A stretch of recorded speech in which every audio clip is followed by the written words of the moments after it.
Salut à tous, aujourd'hui je vous retrouve avec Katia et on va parler d'un sujet vachement intéressant. Est-ce que tu veux te présenter? Oui, pourquoi pas. Donc moi c'est Katia. Euh, J'annonce le sujet déjà. Allez, vas-y, allons. Ok. Donc on va vous parler. Enfin, j'ai fait une greffe de rein, donc une transplantation rénale en 2014. Tu as donné. Et donc j'ai donné mon rein dans cette transplantation. Et voilà. Et je viens en parler parce que je trouve que c'est important déjà d'en parler. Il n'y a pas beaucoup de gens qui en parlent. C'est pas un sujet qu'on retrouve facilement. Et surtout pour encourager d'autres gens à donner quand ils le peuvent, quand ils sont en bonne santé surtout. Parce qu'on ne peut donner un rein que quand on est en bonne santé. Donc voilà. C'est super parce que tu anticipes ma première question parce que en fait c'est Katia en fait qui avait eu l'idée qu'on parle de ça. Elle m'avait dit j'aimerais bien parler de ça, est-ce que ça te dirait qu'on fasse une vidéo sur ta chaîne? Et j'ai trouvé ça trop cool parce que justement ça m'intéresse beaucoup d'échanger avec d'autres personnes et j'en ai un peu marre des fois d'être toute seule. Et du coup la première question que je voulais te poser c'était pourquoi justement, qu'est-ce qui t'avait donné envie de parler de ça? Parce que c'est vrai que ça peut paraître un peu surprenant comme sujet.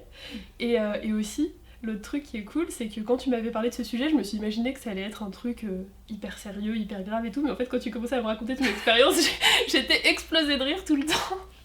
Et du coup, pour finir de te présenter quand même, parce que tu t'es pas tellement présentée, mais bon, on pourrait dire beaucoup de choses sur toi, mais entre autres, t'es comédienne.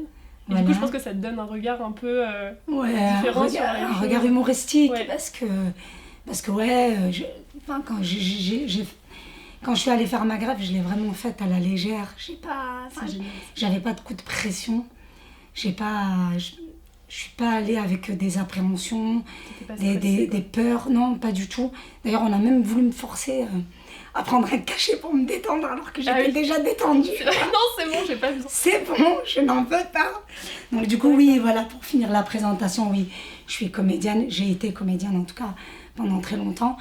Je fais une pause dans ma petite carrière de comédienne pour essayer d'autres choses. Ouais, t'es une touche à tout. Aussi, Voilà, c'est ça, parce que quand on est comédien, on a surtout fait 150 000 métiers. Il y en a beaucoup qui vont se reconnaître. Mais ça, je t'inviterai une autre fois pour nous parler de ça, parce que c'est un tout un sujet aussi. Alors du coup, on peut peut-être un peu resituer le contexte. Déjà, pour qui t'as fait une greffe de rein et comment ça s'est présenté, enfin, pourquoi on t'a demandé ça? D'accord. Alors, on me l'a jamais demandé. Oui. Jamais, jamais. Au grand jamais.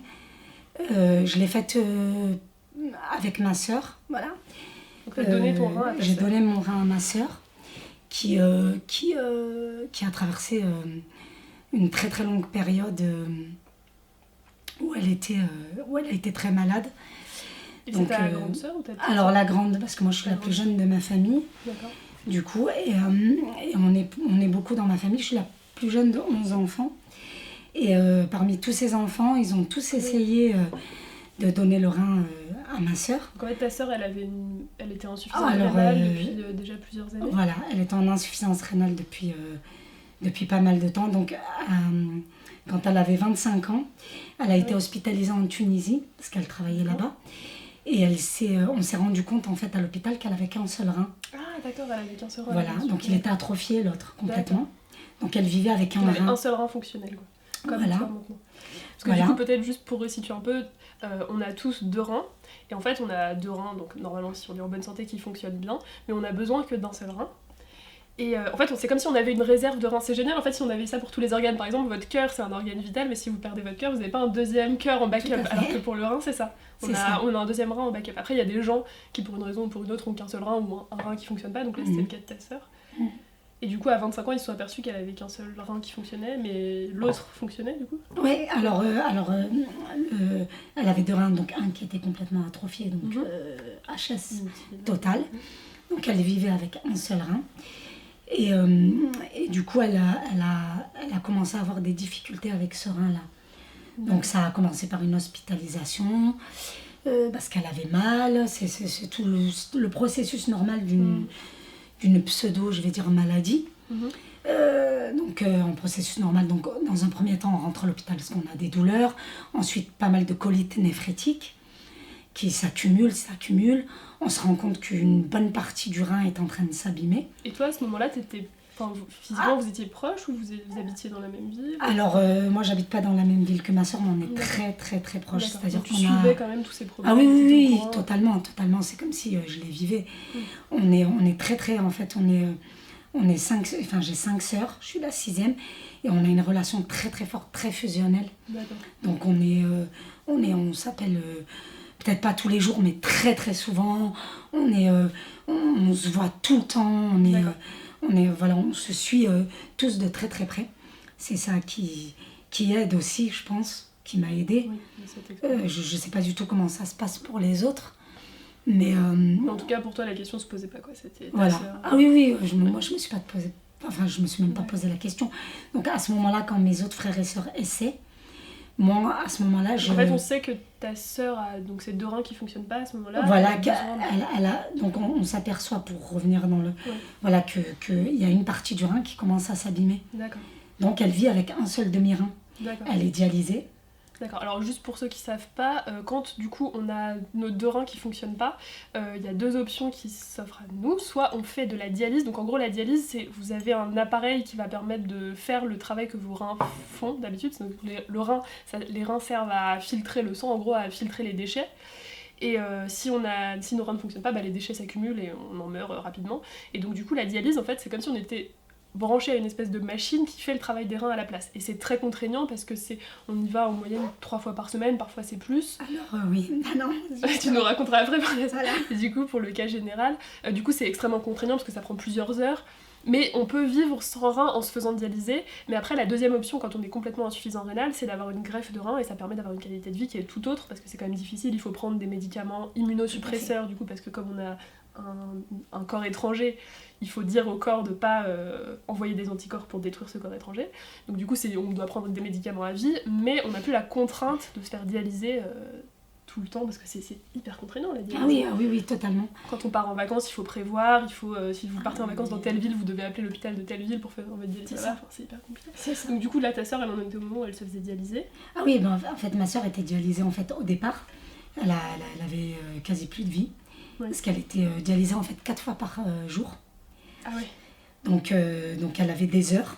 Et entre chaque heure... Elle était à l'hôpital, Non, chez elle. Ah donc, oui, parce qu'on peut se faire dialyser en fait. Ouais, c'est ça du coup j'ai pas expliqué. Ouais. Il y a 2 types Je te de laisse dialyse. expliquer. Ouais, parce que c'est vrai que du coup le cas le plus fréquent en France c'est d'aller se faire dialyser dans un centre de dialyse. Mais après il y a un autre type de dialyse qui est plus pratique entre guillemets parce qu'on peut le faire chez soi, ça s'appelle la dialyse péritonéale, on passe par le ventre. Il y a un autre, c'est un autre système, je vais pas rentrer dans les détails, en plus je suis pas néphrologue donc j'expliquerai mal. Mais en gros, soit vous allez en centre 3 fois par semaine et ça dure plusieurs heures, soit vous le faites chez vous, donc il n'y a pas la contrainte de devoir se déplacer dans un centre, mais vous devez le faire tous les jours. Et je pense que c'est une qualité de vie qui peut être meilleure quand on le fait chez soi, mais du coup on a un envahissement de l'hôpital chez soi en fait, donc ça peut être aussi assez dur à vivre ça. Alors il y a une très grosse machine et ce qui est difficile à vivre réellement, c'est qu'en fait tu n'as plus du tout de vie, c'est-à-dire que tu as, je sais plus, je crois que c'était 4 heures si je dis pas de bêtises, j'espère qu'elle m'en voudra pas si elle regarde la vidéo et que je me trompe, mais c'était environ je pense toutes les 4 heures. Et par exemple quand elle a 3 enfants qui, quand elle a commencé à être dialysée, étaient quand même en bas âge. Quand je dis bas âge, c'est...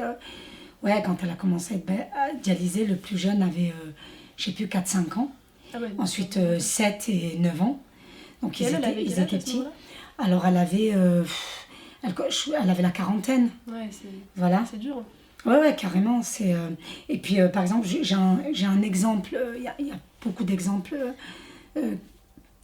que je pourrais citer qui sont contraignants, mais je prends l'exemple où j'étais chez elle en vacances l'été, où on se disait, bon, on va à la mer aujourd'hui, donc il fallait qu'on attende que la dialyse, elle se fasse à 1 heure. Oui, c'est ça, c'est 4 heures, donc maintenant ça me revient. Donc 1 heure, donc 13 heures, elle fait sa dialyse, ça prend une demi-heure, on attend qu'elle se finisse. On part vite, on monte dans les voitures, on va vite à la mer. Il faut rouler quand même pour aller à la mer une bonne demi-heure, voire 3/4 d'heure. On va à la mer, on pose sa serviette, on y reste 2 heures. Il faut compter le trajet du retour pour vite être là avant 5 heures, la deuxième dialyse. Et du coup, on a plus de vie, quoi. Elle pouvait pas sortir toute une journée. Tout est en fonction de ça, tu y penses tout le temps. On adapte sa vie à la dialyse. Ouais, en fait, c'est exactement ça. Et si elle avait du retard sur sa dialyse, qu'est-ce qui se passait? Non, on ne pouvait pas. Oh, il y a toujours une voilà, il y a toujours une marge. C'est-à-dire que si on dépasse de un quart d'heure, ça va. 20 minutes, mais il ne faut pas trop. Parce qu'après, c'est le corps qui commence à se sentir fatigué. Vitaux, voilà. Donc, elle vit comme ça. Donc, un jour, elle prend la décision donc de se faire dialyser la nuit. Pour essayer de retrouver une vie normale la journée. C'est-à-dire pouvoir vivre sa vie avec ses enfants, avoir une vie normale, pouvoir partir une journée, pique-niquer, rentrer, aller s'occuper, son fils faisait du foot, pouvoir aller passer toute une journée avec lui sur des tournois, accompagner ses enfants à l'école, revenir, enfin, avoir une vie normale, ce que nous, on fait tous les jours. Et voilà, ce qui nous paraît évident, elle, c'est un luxe pour là, elle. À ce moment-là, juste, elle habite en France. Oui, alors ma soeur habite à Avignon. Situer, voilà. Okay. Et du coup, elle décide de se faire dialyser la nuit. Donc la nuit, ça change la vie, parce que du coup, on n'a plus les dialyses la journée. Mais la nuit, c'est toute la nuit. Donc c'est d'une certaine heure, je sais plus, je crois que c'était minuit et demi, jusqu'à, je sais plus, 7h du matin, quelque chose comme ça. Et par contre, on est branché à la machine et on ne peut pas l'arrêter, se lever. Il faut tout prévoir. Ça veut dire qu'une fois qu'on a relié la machine à soi... Oui, si t'as oublié un truc, c'est terminé. Ça y est, c'est fini. On est branché jusqu'à 7h du matin. Je ne sais plus exactement l'heure. Peut-être que c'est 6h. 7h, on est branché, on ne peut rien faire. Donc, il y a le souci de s'il arrive quelque chose aux enfants, on ne peut pas se lever, donc on est obligé de leur demander de venir. Donc, ça va, le plus jeune, à ce moment-là, il a, je ne sais plus, 6 ans, 7 ans. 6 ans, peut-être enregistré, mais elle avait un conjoint à l'époque? Non, alors, quand elle a commencé ses dialyses, elle venait de divorcer. Ouais, donc elle était célibataire. Voilà, maman célibataire de 3 enfants, donc voilà, c'est ce qui était le plus difficile, je ne l'ai pas précisé. Mais elle avait personne, donc elle était seule avec ses enfants. Donc à part les moments où nous on est là, parce qu'on est très proches, donc il y a toutes les vacances scolaires, je suis là. Donc s'il y a quoi que ce soit, c'est moi qui me lève, etc. Mais t'es pas dans la même ville. Mais je ne vis pas avec elle. Elle a eu une période où il y a eu une autre de mes sœurs qui est venue, qui a tout lâché pour venir s'occuper d'elle avec ses enfants. Donc elle a eu quand même une longue période où elle était dialysée la nuit, où il y avait une autre de mes sœurs avec elle. Donc ça, c'était le bon côté. Et donc, tout allait bien. Ça se gérait plutôt pas mal jusqu'au jour. Alors, ça se passe au mois de juin. Moi, je suis sur place à Avignon. J'ai eu ma fille entre-temps, parce que au moment où tous mes frères et sœurs passent le test pour essayer de lui donner un rein, parce qu'au départ, ils sont compatibles. Voilà, pour essayer de lui donner un rein. Donc il y a beaucoup d'examens à passer, c'est très long. Donc, on ne peut pas donner son rein à n'importe qui. Voilà, au départ, on peut pas. C'est juste les frères et sœurs, les parents. Il faut être en très bonne santé. Donc tout le monde essaie chez moi. Mes frères, mes sœurs. Et on s'aperçoit à chaque fois qu'il y a un souci dans le rein. Enfin, pas un souci majeur, un petit souci, mais il faut être en très bonne santé, il faut avoir un rein sain, complètement sain pour pouvoir le donner. Et du coup, juste que je précise, parce que comme je le disais, donc on a 2 reins, on peut vivre avec un seul rein, mais en fait, ce qui fait que c'est aussi compliqué et qu'il faut être en parfaite santé pour donner son rein, c'est pas parce que c'est pour la personne qui va le recevoir, c'est pour soi. Parce que quand l'autre modalité de don qui est la plus fréquente, c'est le don sur donneur mort, alors que toi c'était donneur vivant. Et quand c'est un donneur qui est décédé, en général c'est des gens qui sont pas en très bonne santé, les reins sont pas toujours en super bon état, mais c'est pas grave parce que c'est déjà mieux que de se faire dialyser et que d'avoir rien du tout. Mais par contre, si vous avez ne serait-ce qu'un tout petit problème au rein et que vous donnez votre deuxième rein, bah si ensuite votre rein qui vous reste, vous avez le moindre problème de santé, vous devez prendre des médicaments qui peuvent abîmer les reins, quoi que ce soit, bah vous êtes dans la même situation que celui à qui vous donnez, donc c'est pas, ça sert à rien quoi.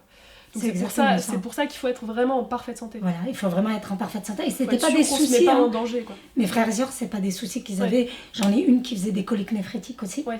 Donc quand on fait des coliques néphrétiques, c'est que déjà à la base on a... Les coliques néphrétiques, c'est quand on a un calcul au niveau du rein, pour ceux qui savent, donc un petit caillou qui se forme au niveau des conduits rénaux, et ça fait très très très très mal, donc c'est pas grave, mais c'est hyper douloureux, et ça peut se compliquer d'infections, de soucis comme ça. Voilà, exactement. Et du coup, j'en ai un autre qui a quelques petits kystes, mais qui sont bénins, quoi, qui ne mettent pas du tout en danger, mais il ne peut pas donner son rein. Parce qu'il a des kystes dessus, donc il faut être en très bonne santé. À ce moment-là, moi, je suis enceinte. Donc, je suis enceinte, j'accouche. Donc, il se déroule ce que je vous ai expliqué avant.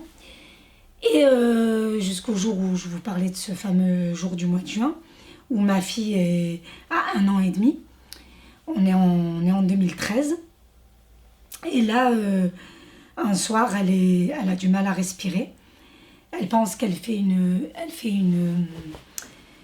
crise d'angoisse. Et du coup, moi, j'entends un bruit mais complètement surréaliste qui vient de sa poitrine, où on a l'impression que c'est un moteur, en fait, qui est en train de fonctionner dans l'eau. Oui. Mais c'est vraiment très, très impressionnant.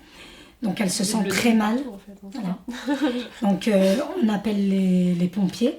Ils arrivent très vite et je les en remercie encore du fond du cœur. Je crois qu'ils ont mis 4 minutes, quelque chose comme ça. Parce qu'à ce moment-là, elle est tellement mal que les secondes, je les compte. Ouais, je pense que tu dis aux pompiers, ma soeur elle est en dialyse, il y a un souci, ils rappellent direct, ils savent que... Mais je sais que j'ai déjà entendu des histoires où les pompiers sont arrivés tard. Et voilà. Là, ils ont mis 4 minutes. Je les en remercie. S'il y en a un d'eux qui regarde cette vidéo, sait-on jamais. Merci beaucoup. Et du coup, elle a donc beaucoup de mal à respirer. Ça va pas du tout. Donc les pompiers arrivent. Ils la prennent en charge tout de suite. Et là, elle a 24 de tension. Et elle a de l'eau plein le corps. Donc la dialyse, en fait, avait mal fonctionné depuis un certain temps. Mais la machine n'avait pas alerté l'hôpital. Il faut savoir que les machines que l'on branche à soi, à la maison, sont reliées à l'hôpital. Donc il y a le moindre souci, l'hôpital est tout de suite au courant. Donc l'hôpital appelle la personne, il y a un lien qui se fait directement, spontanément, en direct. Donc, là, il y avait un problème de fonctionnement. Voilà, mais là, l'hôpital n'avait pas été alerté. Et donc, du coup, donc, ils arrivent, ils la prennent en charge. Elle a 24 de tension. Elle a très peu d'oxygène dans le corps, vraiment très peu. Et là, c'est la catastrophe. Elle a failli mourir, quoi. Là. C'est la catastrophe totale. D'accord. Elle monte dans le camion de pompiers, on ne sait pas si on va la revoir. Voilà, je le dis assez naturellement maintenant, parce que c'est passé. Oui, maintenant, on en est loin. Mais, waouh. Et du coup, c'est suite à ça que vous vous êtes dit la dialyse, il faut trouver une solution. Là, elle monte dans le camion, c'est-à-dire que je peux même pas la suivre. Parce que le pompier me dit gentiment, dans un coin, il essaye de me calmer, il me dit, même si vous venez à l'hôpital, vous ne pourrez pas, vous resterez derrière la porte, on va la prendre en charge tout de suite, et vous attendrez le lendemain matin, donc ça ne sert à rien. Restez auprès de votre enfant, restez auprès de ses enfants. Il y a mon autre sœur aussi qui est là. Il nous dit de rester, que ça ne sert strictement à rien. Bon, moi, je réagis en tant que sœur. Du coup, j'ai peur qu'elle s'en aille, qu'il arrive quelque chose de grave et que je ne sois pas à ses côtés. Donc, je fais confiance aux pompiers. Et il me dit, vous inquiétez pas, je préviens tout le monde. Dès que ça va un peu mieux, on vous appelle. Mais là, on ne sait pas, je ne peux rien vous dire. Et là, à ce moment-là, c'est l'électrochoc. Je me dis, là, c'est soit je fais quelque chose, tout de suite maintenant, soit je sais pas ce qui va se passer. Quand tu disais, je te demandais au tout début qui te l'a demandé, en fait c'était ton initiative. Ah ouais, c'est mon initiative. J'en peux plus, là c'est. Ah là, je peux pas voir ma soeur comme ça. Ah ouais, non, je dis je peux pas. Là, j'avais l'impression de la regarder mourir sans rien faire. C'est dur. Hein. Et je me suis dit non. Et là, donc c'est à partir de ce moment-là que vous avez commencé à tester. Alors, non, les gens avaient déjà testé. Donc là, tu t'es dit, moi, je vais faire le test aussi. Quoi. Voilà. Moi, à ce moment-là, quand les tests se faisaient, j'essayais d'avoir un enfant. Donc, je l'ai eu. Oui, donc tu pouvais pas. Donc, je pouvais pas, enceinte, on ne peut pas. Et du coup, elle avait déjà essayé parce qu'on... Elle était elle était dialysée 4 fois par jour et après toute la nuit. Donc elle a une coordinatrice qui s'occupait d'elle à Montpellier, qui est une femme adorable, qui s'appelle Madame Veit. C'est une femme juste extraordinaire, je le dis. Si un jour elle regarde cette vidéo, alors franchement, je la remercie pour tout ce qu'elle a fait. Mais vraiment tout. Parce que franchement, j'ai pas d'autre mot que de dire que c'est une personne extraordinaire, tellement son investissement est total. Ma sœur avait des anticorps très forts. Donc, ils rejetaient tous les corps extérieurs. C'est pour ça que c'était aussi compliqué. C'était très compliqué de trouver quelqu'un qui soit compatible. Et les donneurs décédés, elle était en liste du coup aussi pour... Alors au départ, elle n'était pas très pour, mais quand elle a vu que son état se dégradait, elle s'est inscrite sur la liste. D'accord. Et on lui a dit que ça pouvait prendre énormément de temps. Voilà, du coup c'est ça l'autre option, c'est la greffe sur donneur décédé, enfin d'un donneur décédé comme on disait. Mais c'est vrai que l'inconvénient c'est qu'il y a beaucoup de gens qui demandent, qui sont inscrits sur les listes. Voilà. Et les greffons, on n'en a pas autant qu'on veut, c'est quand il y a quelqu'un qui décède et qui a un rein suffisamment en bonne santé. Donc voilà, les accidents de la route, etc., il y en a de moins en moins. Donc il y a un délai d'attente qui est très long, c'est plusieurs années, en moyenne c'est 3 ans je crois au moins. Oui, mais plus que voire ça. Plus, ouais.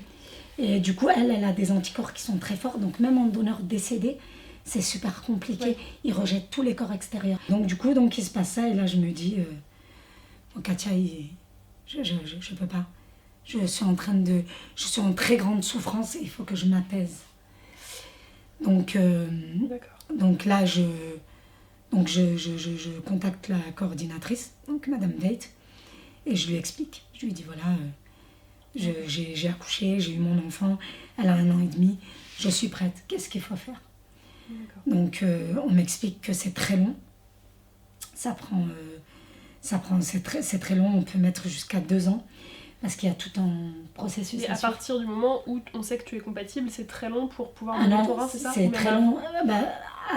Avant, il y a tous les examens à passer, donc ça prend un certain temps, on ne peut pas faire ça en une semaine. Donc il y a vraiment pas juste tout. Une prise de sang. Non, il y a tout. Neurologie, tout. Parce que d'abord on regarde si tu es compatible, ensuite on regarde si tu es suffisamment en bonne santé pour pouvoir le donner. D'accord. Donc parce qu'il faut être en très bonne santé. On m'a sorti des trucs quand j'ai passé les examens. Je m'étonnais, mais on me disait, mais si il s'avère que ça va pas, par exemple, dans la tête, parce que c'était arrivé que je fasse des migraines avec aura. Oui. On me disait, il faut vraiment vérifier que tout aille bien. Parce que sinon, on ne peut pas donner. On t'a ressorti tous tes petits dossiers. Voilà. Tiens, il y a 5 ans et demi, quand il t'est arrivé ça. C'est ça. Parce que c'était... C'est ça. Voilà, tu étais un peu comme un interrogatoire. Voilà. Oh, c'est bon, j'ai rien fait, madame. Donc voilà. Et puis t'es passé à travers tout ça, et puis voilà, toutes les étapes se sont bien passées au final. J'ai fait donc tout ce qu'il fallait faire. Donc... examen neurologique, prise de sang, je suis rentrée une journée entière. Donc le rein, ça, on vérifie vraiment tout.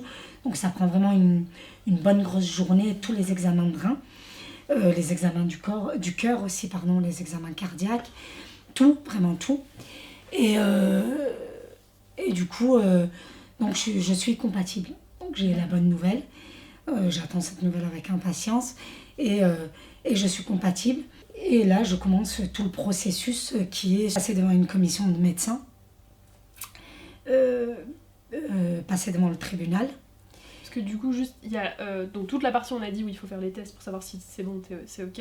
Ensuite, on fait un bond dans le temps, il y a l'opération, et entre les deux, il y a tout un tas de mesures administratives, juridiques et tout, parce que tu dois signer un consentement, tu dois être vraiment sûr. Donc là, il s'est passé combien de temps? Plusieurs mois Alors, plusieurs mois. Donc, quand elle a fait son œdème, c'était au mois de juin. On a fait notre opération le 14 janvier 2004. Donc, 2014, pardon. 2014, d'accord, donc de l'année. 2014. D'accord. Et normalement c'est très long. Normalement ça prend 2 ans. Mais expliqué, mais comme votre coordinatrice était super dynamique, voilà. C'est une personne tellement super qu'elle a fait tout accélérer, elle s'est débrouillée pour que les choses arrivent rapidement. Vous, ça a pris quelques mois, mais ça peut aller jusqu'à 2 ans quand les gens sont pas aussi efficaces. En temps réel, on se rend pas compte que c'est aussi long. Ouais. Mais c'est vrai que du coup, en fait, la greffe de rein, c'est une urgence vitale, mais c'est pas non plus vu qu'il y a la dialyse, même si c'est hyper contraignant, c'est pas une urgence vitale immédiate comme ça peut être pour d'autres organes. Donc du coup, on a quand même le temps d'attendre quelques mois. Même si c'est une vie qui est très très compliquée. Hein, c'est ça. D'accord. Mais là, elle fait son œdème et ça devient très très urgent. Ouais, là ça devient, oui. Puis toi, ça elle a subi, comme ça. Oui, elle a subi plusieurs opérations, plus d'une dizaine d'opérations, donc elle se fait tout le temps opérer. Ouais, ça devient... Mais elle n'en parle pas, elle ne se plaint jamais à aucun moment. Et du coup, donc nous, on le prend un petit peu plus facilement aussi, parce qu'on a quelqu'un en face qui dit que tout va bien et qui ne se plaint pas. Donc du coup voilà, donc je suis convoquée au Kremlin Bicêtre. Je rencontre, je passe devant la... Ouais, voilà, pour ceux qui ne connaissent pas, c'est un hôpital de Paris. Je passe devant une commission où j'explique que c'est un choix de ma part, parce qu'on s'assure dans tout ce processus que ce ne soit pas une histoire d'argent financière. Donc on nous l'explique bien. C'est ça. Parce que du coup, peut-être un petit point, en France, la vente d'organes, c'est interdit. On peut faire que du don d'organes. Et alors, le don d'organes sur donneur décédé, c'est un don qui est anonyme. C'est-à-dire que voilà, vous ne connaissez pas l'identité de votre donneur. Par contre, le don sur donneur vivant, en fait, c'est une dérogation qui a été faite parce que les greffons de personnes décédées, on n'en avait pas assez. Et du coup, il y a tout un certain nombre de conditions. Et ces conditions, elles sont de plus en plus souples. Mais avant, il fallait être vraiment de la même famille. Enfin, il fallait du premier degré ou je sais pas trop quoi. Et après, on a commencé à élargir. Maintenant, il suffit d'avoir... si on a un lien très fort avec la personne et qu'on peut prouver qu'on se connaît depuis plus de 2 ans, enfin je sais pas exactement, hein, je connais plus exactement les textes de loi et tout, mais il y a tout un truc comme ça, voilà, il faut juste, on élargit en gros de plus en plus, on essaye d'assouplir de plus en plus. Et la chose qu'on veut éviter, c'est que on le dise pas, que même si officiellement c'est un don, qu'en fait il y a des échanges d'argent qui se font entre les personnes, parce que voilà, forcément c'est un gros problème éthique, une grosse question éthique. Est-ce qu'on peut autoriser la vente d'organes ? C'est une grosse question. Là, nous, c'est sûr que par rapport à notre système de valeurs en France, c'est quelque chose qui est complètement interdit. Voilà, et puis il faut qu'ils s'assurent aussi que ça n'arrive pas... on m'expliquait que voilà, ils s'assurent que l'argent ne soit pas donné quelques années après, que ce soit pas camouflé surtout derrière quelque chose qui... C'est vrai que le souci, si on pouvait vendre ces organes, c'est que ce serait forcément que les personnes en précarité qui le feraient. Et puis on pourrait s'imaginer que par exemple si quelqu'un de ta famille vous entendez pas forcément mais il te met une pression énorme, il joue avec toi, alors que là toi c'était vraiment, comme tu l'as très bien raconté, c'était ta sœur, t'étais hyper proche d'elle, tu ne voyais pas faire autrement. Oui, on s'assure aussi qu'il n'y a pas de pression aussi c'est ça. Familiale et tout ça, c'est pour ça que Parce qu'après c'est toi qui vas vivre sans rein quoi. Donc, oui, tu vas subir tout ça. C'est ça, forcément. C'est quand même... quand même pas rien. Ouais. Et du coup, en fait c'est pour ça que dans la commission de médecins, il y a aussi un psychiatre. Du coup, là, c'était une psychiatre qui était là, donc qui pose des questions. Donc voilà, c'est un petit entretien qui dure, je sais plus, peut-être 1 heure. Et ensuite, il y a le tribunal. Donc là, c'est purement juridique, purement administratif.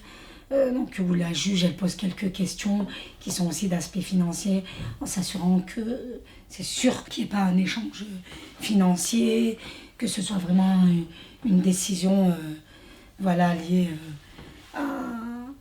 au lien familial. Donc voilà, donc tout se passe très bien et on arrive au jour J. Et là, c'est là que ça commence à devenir rigolo. Voilà. Et du coup, tu nous as beaucoup parlé de ta sœur, mais là maintenant, Katia rentre en scène. Un peu, ça. Mais c'est vraiment, quand on dit le théâtre, c'est la vie, c'est vraiment ça, quoi. C'est, donc, là, tu as changé d'identité, tu es devenu le donneur vivant. Voilà. C'est là que tu m'expliquais. Donc, moi, déjà, la première fois, j'avais déjà entendu ça, j'ai raconté cette anecdote à Anna. Mais la toute première fois que j'arrive au bureau, bien avant que je rentre pour être hospitalisée pour la transplantation, il y a la nana de l'accueil qui m'appelle et qui me dit « Vous êtes le donneur vivant ?» Et là, c'est la première fois que j'entends donneur vivant. C'est vrai que c'est une expression surréaliste en fait. Quand et là, je me dis... donc là, je la regarde, j'essaye de faire une blague. Donc là, t'étais à l'hôpital en fait. Là, je suis à l'hôpital et je commence les premiers examens. Ouais. Donc j'arrive avec ma carte, parce qu'il y a une petite carte avec un numéro. Ouais. Donc au lieu de m'appeler par le numéro de la carte, ce qui est un peu plus sympa, elle m'appelle le donneur vivant. Mais là, je me dis, je je me suis pas échappée du cimetière. Je suis là, je suis vivante. Je suis vivante. Elle le voit, quoi. Et donc, je fais une petite blague en lui disant ça. Je dis, Et là, elle me dit, vous croyez que j'ai le temps, là, hein? Allez, vous êtes le numéro 639, hein? Allez, asseyez-vous, hein? Avec son bel accent de Et tu m'as dit, c'était où à Montpellier? Ouais, c'est ça. Voilà, on était à Montpellier, donc j'ai trouvé ça super. Avec l'accent, c'est encore... La nana, elle était blasée, ça faisait juste la 150e personne qu'elle voyait dans le bureau au service néphrologie. Je dis néphro comme si tout le monde savait ce que c'était. Mais et du coup, je suis là, je me dis putain. Ça annonce bien la couleur. Ouais, je suis donneur vivant. Donc je trouve ça rigolo, c'est marrant. Et donneur et vivant. Et donneur et vivant. De préciser. Donc il faut savoir que les donneurs vivants sont... C'est pour ça que je suis venue vous en parler. C'est qu'ils sont très rares. Et du coup, quand j'arrive le 14 janvier 2014 pour la transplantation, je deviens la star qu'il faut absolument aller voir. Parce que, ouais, je rigole, mais c'est vrai qu'il y en a tellement peu que, au service, les gens viennent me voir. C'était un événement, si en moi, fait. Ouais, toi, tu t'attendais pas. Pourquoi tu pensais que ça allait être la routine pour eux? Ouais, et en complètement. fait, non, c'était l'événement, quoi. Ouais, c'est ça. Mais moi, loin de m'imaginer ça, je pensais que je faisais juste partie d'une longue liste. Et du coup, donc voilà, je deviens donneur vivant. On rentre. Voilà, je fais juste une petite parenthèse, c'est que à ce moment-là, quand je rentre, on est toutes les deux en service néphrologie. Du coup, on est toutes les deux on passe la nuit dans la même chambre. Le lendemain, elle va en service urologie. Moi, je reste en service néphrologie. Ouais, parce que du coup, néphrologie, c'est la médecine des reins, mais ensuite, l'opération chirurgicale, c'est l'urologie, où eux, c'est des chirurgiens qui s'occupent du rein, mais de façon chirurgicale. Ouais, c'est juste un petit détail, mais voilà. L'opération, ça se fait en urologie. Voilà. Donc, on est toutes les deux, et là, on se prend un pot à la cafette avec ma sœur, et là, il s'est passé des mois, elle m'a jamais demandé, jamais à aucun moment, elle m'a demandé de faire ça, et là, elle me dit, si tu veux pas le faire, je comprendrai, il n'y a pas de souci. Et ouais, du coup, c'est super touchant. C'est moment, ouais. Et ouais, et du coup, je lui dis, mais non, c'est vrai qu'elle devait se sentir, enfin quelque part, elle te doit la vie, tu vois. Ouais, je pense qu'elle... Même si toi tu l'as pas fait en mode je suis une sauveuse, mais tu vois, ça fait chaud au cœur, quoi. Ouais, carrément. Et du coup, elle me l'avait jamais demandé, elle m'a même demandé si à ce moment-là, je veux pas le faire, qu'elle comprendrait sans problème, sans aucun souci, et qu'il y avait aucun souci, et voilà, quoi. Et là, tu lui as dit, non, mais t'es débile. Ouais, non, ça va pas, je suis là, je vais aller jusqu'au bout, tu rigoles. Je me suis pas tapé la secrétaire du donneur vivant. On m'appelle pas le donneur vivant pour rien. Alors là, je vais jusqu'au bout. Du coup, voilà, quoi. Donc ça, c'est... voilà, à aucun moment, elle ne me l'avait demandé. Et du coup, ça se passait super cool pour moi. Donc il faut savoir aussi que le médecin, le professeur qui a organisé tout ça, parce qu'un professeur, j'ai appris à ce moment-là qu'un professeur, ça organisait tout, mais que c'était même pas le jour J avec les autres médecins. Non, ça, oui. Ça, on le sait que quand on travaille à l'hôpital. Mais ouais, le mais moi, c'est, je découvre ça à ce moment-là. C'est une entité, tu vois. Je me dis, et c'est un professeur super connu, qui publie des articles tout le temps, qui est vraiment très... très demandé. Et du coup, ce professeur vient aussi me voir dans la chambre. Ça veut dire que t'étais une patiente importante. Voilà. Le professeur se déplace. Ouais, carrément. C'est ce que je me suis dit à ce moment-là, quand je voyais que tout le monde venait. Oh, c'est elle, bonjour. Oui, c'est ça que tu me racontais, qu'il y avait même les infirmières du service et tout qui allaient te voir, même si elles s'occupaient pas de toi, juste pour voir ta tête. Ouais, c'était ça, où elles parlaient elles avaient sûrement d'autres copines infirmières, je pense. Des amis qui avaient dû leur parler de ça, et du coup j'avais même des autres infirmières d'autres services qui venaient me voir. C'est elle le donneur, bonjour, c'est génial et tout. Donc moi j'ai... Oui, du coup les gens ils t'encourageaient, ils disaient c'est super ce qu'on fait. Ouais, carrément, non, j'ai vraiment, t'es opéré dans de très bonnes conditions. Ce qui te surprenait, c'était plus le fait que ce soit aussi exceptionnel. Ouais, c'est ça qui était surprenant. Et puis au bout d'un moment j'avais une certaine gêne avec ça, parce que pour moi, je faisais pas quelque chose d'exceptionnel. Je faisais juste quelque chose de normal.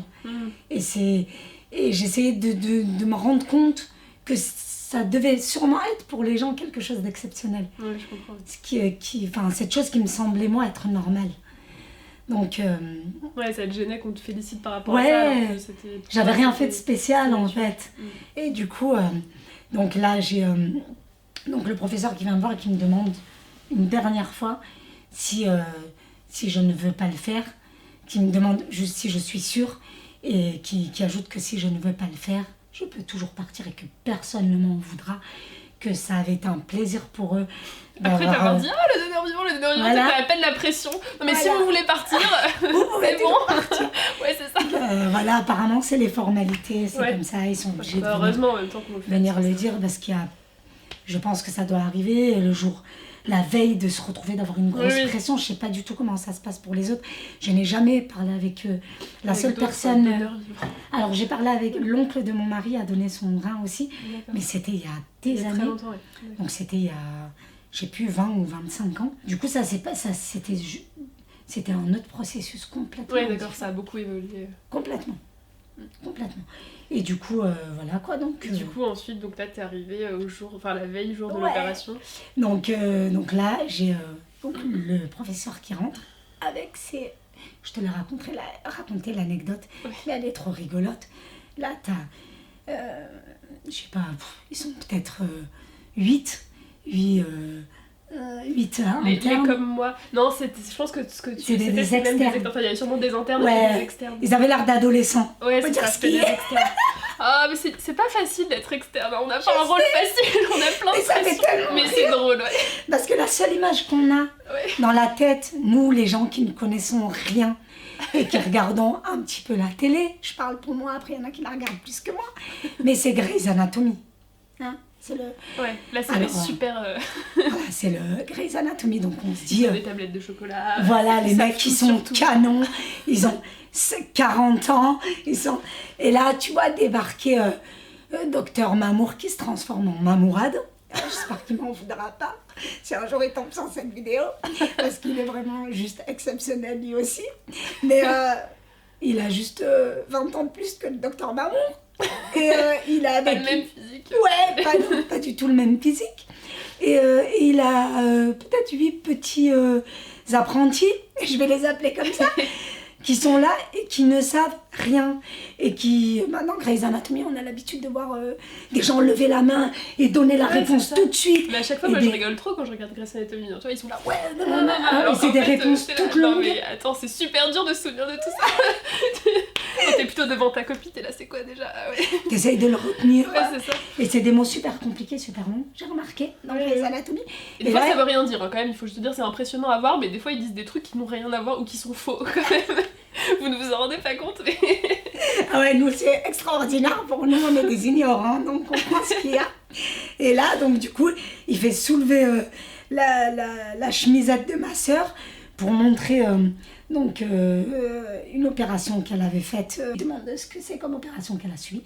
Personne ne sait répondre. Donc, il est vachement vénère. Et t'as tout le monde Vous êtes nuls. T'as tous les apprentis qui se regardent, qui sont là, ils prient pour pas que la question tombe sur eux, parce que je pense qu'après ils se font taper sur les doigts. Oui. Très sévèrement. Je confirme. Donc ils sont là, ils veulent pas répondre, ils se regardent et tout. Il les regarde, il dit et elles vont faire quoi comme opération, ces 2 jeunes femmes? Là, t'as tout le monde qui se regarde, ils ont peur de répondre. Ils sont là, alors ils prient, et là on interroge un qui sait pas du tout ce que c'est, qui sort un autre mot dont j'ai pas idée. Et en fait, c'était une néphrectomie. Donc, il était là. Attends, vous êtes au service névrologie, quand même. Ouais. Non, là, ils abusaient, hein, quand même. Et je pense qu'ils avaient tellement une pression de malade que fois, je pense qu'ils savaient pas quoi dire. Tu te dis, ils attendent une réponse de ouf, et en fait, c'était juste un truc tout simple. C'est ça. Du coup, on fait cette opération qui se passe très très bien. Donc après, là, je la fais courte. Mais voilà, on a eu beaucoup de chance du fait que nos parents étaient cousins germains. Le sang s'est mélangé. C'est bien mélangé. Et du coup, son rein a très bien accepté. Donc du coup, ils l'ont vu très vite. Le rein a très vite très vite accepté. Pris sa fonction rénale en fait. Voilà, était très vite occupé, accepté ouais. par les anticorps et tout s'est bien mélangé et tout c'est super bien. Et du coup, toi, tu me disais juste au niveau de toi, ton opération, que c'était très douloureux. Ah oui, ça on m'avait prévenu, il y a même une psychologue qui est venue me voir. Ouais. Bon, ben, pour s'assurer que... C'est plus douloureux qu'on t'enlève ton rein plutôt qu'on te le rajoute. Voilà, c'est très douloureux en fait. L'extraction est plus douloureuse que quand on rajoute juste. On met le rein à l'intérieur. Donc ça, on m'avait prévenu, on m'avait dit. Vraiment, à Montpellier, je les félicite parce que rien n'est laissé au hasard. Tout est dit. Je veux dire, rien, on ne peut pas sortir de là et se dire, bah ça, je ne savais pas. Oui, heureusement. Ça, j'avais... Tout est expliqué, tout est rabâché, tout est vraiment... Tu t'es pas senti en panique dans ta prise en charge? Non, pas du tout. Tu savais toujours où t'allais? Pas du tout, donc je conseille vraiment aux gens qui veulent le donner d'essayer... Moi, j'étais à la Péronie, je peux le dire, à Montpellier, et ils sont vraiment exceptionnels. J'espère que c'est comme ça partout. Ouais, j'espère vraiment que c'est pareil partout. En tout cas, j'ai eu beaucoup de chance parce que j'ai été prise en main par des gens vraiment formidables. Et voilà, et tout a été dit, tout a été expliqué, j'ai pas eu de surprise. C'est ça le plus important en fait. Ouais. Quand tu sais, même s'il y a des risques, des complications, etc., qu'on te les ait prévenus à l'avance, même si ça arrive, même s'il peut y arriver des choses dures parfois, le fait qu'on t'ait dit, qu'on t'ait expliqué, bah tu le vis mieux quoi. Ouais, alors que des fois il peut y arriver une mini complication de rien du tout, mais si on t'était pas prévenu, bah tu le vis super mal parce que tu paniques. C'est sûr, bah oui, tu te sens trahi, je pense. Ouais, tu te sens trahi et tu stresses. Ouais. Et du coup, bah j'ai... Bon, c'était très douloureux. Oui. Je vais pas trop en parler parce que je suis là pour encourager les gens, mais le résultat est tellement beau à voir que ça vaut... sœur qui reprend une vie normale quoi. Ça vaut toutes les douleurs du monde, c'est comme l'accouchement. On oublie après comment c'est douloureux. Et quand on le vit bien, quand on l'a fait avec un plaisir immense et qu'on l'a fait par amour, parce que c'est surtout ça qui compte, on s'en remet très vite. Et ça, ils le disent à l'hôpital. Et moi, au bout de 4 jours, j'étais debout et je marchais. J'ai pris mon taxi, je suis rentrée à Arles. Super. Voilà, au bout de 4 jours. Maintenant, t'as encore des douleurs ou des choses comme ça? Non, alors on n'a plus du tout de douleur, on vit une vie normale. On n'a pas de cachet à prendre, parce que ça, je l'ai souvent entendu quand on me posait des questions. On me demande souvent, ou qu'on me les pose encore, les questions, on me demande souvent, Katia, est-ce qu'il faut prendre des cachets à vie? Non, il ne faut pas prendre. C'est la personne qui reçoit un rein qui a des cachets à vie. Voilà, qui a des cachets anti-rejet à vie. C'est bien mieux qu'une dialyse à vie. Oui, tout à fait. Parce que c'est juste à côté de ce qu'elle a vécu pendant la dialyse, je pense que ça lui fait rien du tout de prendre 3 petits médicaments. Mais par contre, toi, après, tu reprends ta vie. Ah ouais, tu peux. C'est juste que là, si un jour dans ta vie, t'as un problème au rein, bah du coup, tu n'auras pas ce deuxième rein. Mais, voilà. Mais bon. Et ça, c'est prévenu. On a fait oui, c'est ça. Puis, mais on a fait tous les tests pour s'assurer que tu aies une probabilité minime d'avoir un problème au rein un jour. Alors après, on n'est jamais. La vie est ce qu'elle est. Voilà, après, là, on a quand même insisté là-dessus parce que j'avais tous mes frères et sœurs qui avaient quand même un petit détail qui faisait qu'ils ne pouvaient pas donner leur rein. Donc, ils ont été insistants là-dessus.